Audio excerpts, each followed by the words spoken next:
Hey guys, it's me again, Eric, here at Mountaintop 9, and tonight I have a treat for you. I'm going to talk about one of the best zombie films ever made.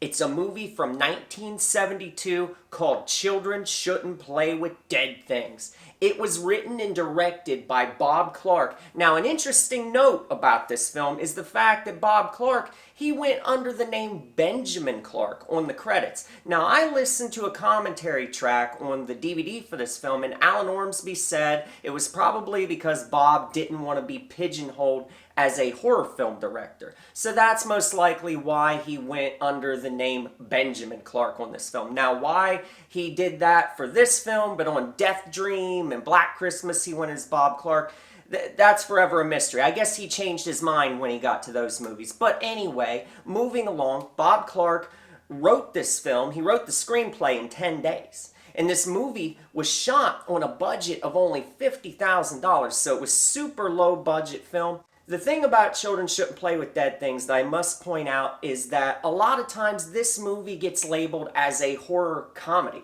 all right? I think those people are way off base. I don't think this movie's a horror comedy at all. I feel like most of the dialogue, even though some of it's absurd and the actors are hamming it up, it doesn't come across as a comedy to me. This isn't a movie with a bunch of fucking pratfalls. You know, this isn't a goddamn movie where you got someone walking around like Chevy Chase with 2x4s coming up and hitting them in the head and getting locked in the attic like in Christmas Vacation, okay? This isn't that type of movie. All right, so I don't know why it gets labeled a horror comedy. It's really not. To me, this is a straight horror film with occasional dashes of humor. And one of the biggest complaints that people have about Children Shouldn't Play with Dead Things is the fact that for the entire first hour of the film, for the most part, it's just setup. It's just build up. And for me, I like that. A movie doesn't always have to be this non-stop barrage of action or intense sequences. Sometimes a slow burn as you build and you build to a crescendo. Sometimes a horror film works really good that way.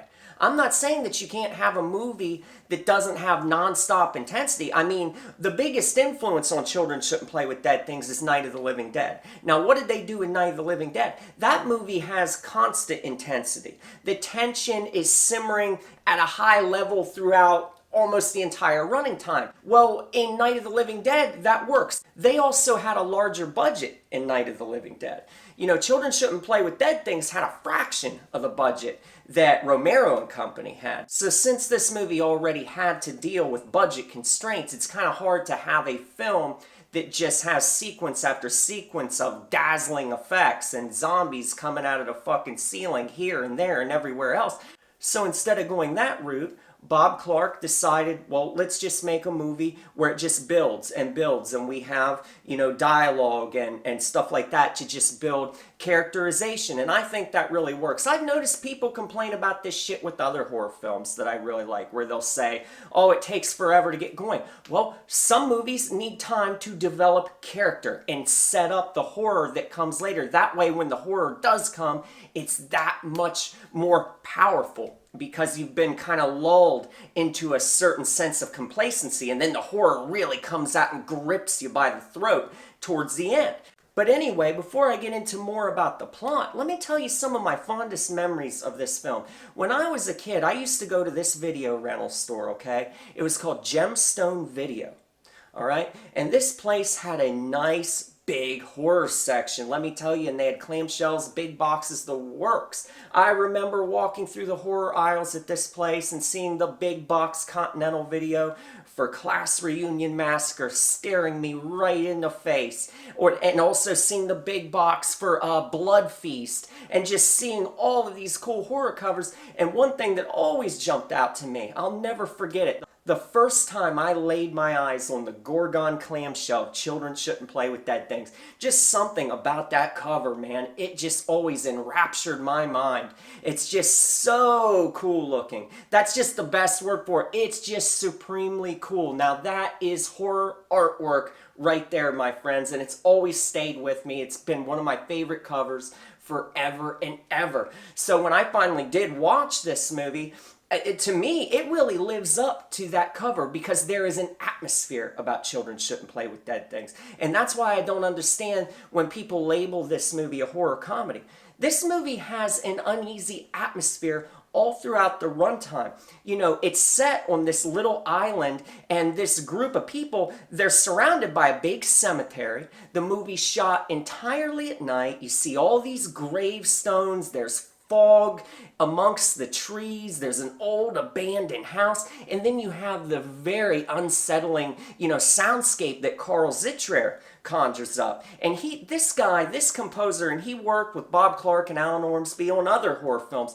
And on Children Shouldn't Play with Dead Things, he comes up with this really cool way of punctuating sequences. Instead of playing, melodies that stick out in your head, and motifs that kind of sound melodic in a way, that's not what he was about. He was all about creating a soundscape, atmosphere, stuff that just rams the tension home, stuff that brings out the intensity. And then the plot, it's amusing. The thing about the whole first hour of this movie is I love Alan Ormsby's performance as Alan, the head of this acting group, okay? He's this crazy dude. He takes this group of people. They're the actors that work under him. He's like their director. He's the head of this acting company, and they all work for him, and they basically do whatever the fuck he says. So he says, hey, I want to take your dumbasses out to this island where there's this cemetery, and I'm going to get a book of spells, and I'm going to try to summon the dead. And for some reason, these stupid fucking people listen to him. For whatever reason, they follow him out there.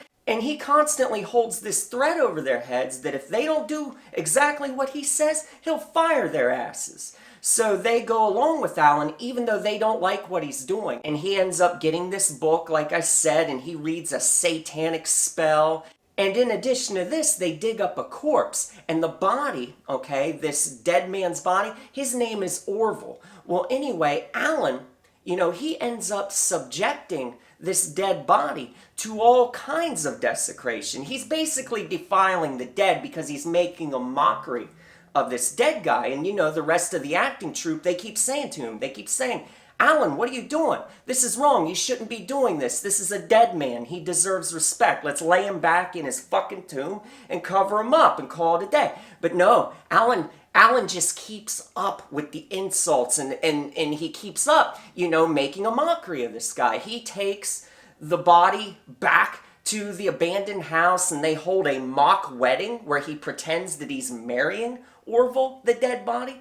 And then in a really twisted scene, you see him take Orville. They go up into this dark room in the upstairs of this abandoned house. And this is where the atmosphere thing comes in. Because I love it in an old horror film. This is vintage early 70s shit right here. And I love it when you see in a dark room the way the shadows look on the wall and just the way they light these types of scenes. And anyway, in a really morbid move, Alan lays down with Orville. He lays down with this corpse in bed, and you hear him say to the corpse, I really think you're a great friend, Orville, and I think in time we might be able to get even closer. Basically, he's saying he wants to have necrophilia with this fucking body. That's basically the point of what he's saying. So this Alan guy, you think at first when the movie first begins, you think, oh, he's this smart-ass dipshit guy, really pretentious and arrogant and hammy. You think all these kind of things about him. You never think that this guy's good, not for one goddamn second. But you realize further along, you realize as the movie goes on that this guy is really sick and fucked up in the head. And in addition to this, now he wants to have sex with this dead body. Now, the movie never goes that far, but it's just a really twisted scene having that little bit of dialogue in there. So anyway, I already told you that Alan read that spell. Well, what do you think happens? After reading that goddamn spell, trying to raise up the dead, Alan gets just what he wished because bodies start to rise up out of the earth. And this is a really good scene. I like it anytime you see in a classic zombie flick. I'm not talking about this new shit that they come out nowadays. I don't like any new fucking zombie movies. I'll tell you that right now. I don't like The Walking Dead. I don't like any of these new zombie films. I don't like any of that stuff. I like vintage zombie shit, alright? I like the Romero films. I like the Fulci films. I like other Italian zombie stuff. I like movies like this. I like Zombie Child. I like vintage zombie stuff. Stuff with good old-fashioned crude effects. Stuff with atmosphere, pure, real, true horror. That's the kind of stuff I like, and that's the kind of shit that Children Shouldn't Play with Dead Things dishes to you, dish after fucking dish. And when the bodies start rising out of the ground, it is a glorious sight, alright? It's truly horrific. I love it in these zombie films when it shows the hands come out of the ground. And it's funny, as a quick aside, if anyone else had Cinemax back in the 80s, they used to do this excellent intro to all their films, alright? You remember how at night when HBO would show movies, how they'd have this introduction where you're kind of like flying and zooming over this neighborhood and then you go up into the sky, up into the stars and all that shit? Well, Cinemax had a similar type intro that kind of took you and weaved you through different corridors, and they had a section where it had romance, and it had this couple kissing and shit, some really steamy stuff. But then when they get to the horror part of the intro, they'd show this hand rising out of the ground, and then they'd show the hand turning. I loved that. But anyway, I'm getting off on a big tangent. In Children Shouldn't Play with Dead Things, they show the bodies coming right up out of the fucking ground, and they just begin to be set upon this abandoned house where this acting group is, man. And they want to spill some blood. These zombies want to rip them apart and eat them. And this is an interesting thing that I gotta say about Children Shouldn't Play with Dead Things, is this movie was rated PG. Can you believe that? If this movie had come out in the 80s, it would have been an R rating all day long. Because this movie actually shows, it shows sequences where the zombies are killing the people. It shows bloodshed. Now, it's not overtly graphic in the sense that this isn't a goddamn Fulci flick. We're not going to see eyes gouged out with shards of wood. We're not going to see maggots everywhere and entrails getting ripped out and all that kind of stuff. It's not that graphic, but it still shows bloody bodies. There's still some violence in here. And the thing is that coupled with the intensity, when you get to the last 20 minutes of this film, it's just pure intensity. And it more than makes up for the buildup. You've got all this buildup with all the characterization and with everything that leads up to it. But once you get to the last 20 minutes, pure horror intensity. And I just think with the atmosphere and the overall feeling of dread, when you couple that with the sights of these zombies with blood on their chin, perched above a dead, bloody body, how this movie got a PG rating, I'll never know. And that's why I think to this day, I know there are a lot of people out there that grew up in the 70s, all right, who I've seen write about how this movie traumatized them as a kid. I've heard this from other people. Now, by the time I saw Children Shouldn't Play with Dead Things, all right, I was a little bit older. I wasn't a little kid anymore, but I know what it's like to be 5 or 6 years old and see something so unsettling and so horrific that it just basically traumatizes you and sticks with you for life. I've had that experience with films, and I can see where Children Shouldn't Play with Dead Things would do that totally. Because I'll tell you right now, Children Shouldn't Play with Dead Things is the kind of movie, just like a movie like Black Christmas and Mountaintop Motel Massacre, where they are just pure nightmare fuel. There is an atmosphere about these movies and stuff that is just kind of sticks in the back of your head, in your subconscious, all right, that just stays with you and just gives you such an uneasy feeling when you lay down in bed at night, okay? And Children Shouldn't Play with Dead Things, that's why I don't like this movie being labeled as a horror comedy at all. Because the horror aspects in this movie, the overall tone of it is very, very dread-filled. It just really is. Dread is constantly lurking in the background. You got the Carl Zittrer score and just that atmosphere, that nighttime feeling. And man, when you get to the last 20 minutes, I'll tell you what, the zombie design in this by Alan Ormsby, he was the one that did the special makeup effects for the zombies in this, okay? And he did a really good job because it's crude stuff. Like I said, it's really primitive work, but it does the job really well. These zombies are really unsettling. I just watched this movie again the other night, and this movie still holds up as good as it did 20 years ago, as good as it did 30 years ago, and so on. It just holds up really well. So yeah, considering the fact that Bob Clark only had a budget of $50,000, what he pulled off was truly miraculous. This is a great, great horror film I suggest everyone check out. Children shouldn't play with dead things. And man, just soak up that beautiful, rich 70s horror atmosphere with the great score, the great soundscape. You hear the sounds of the loons out there in the nighttime sky. Oh man, just embellishing that feeling. But be careful, if you watch this movie too late at night, it might give you bad dreams. Like I said, it still holds up really well today.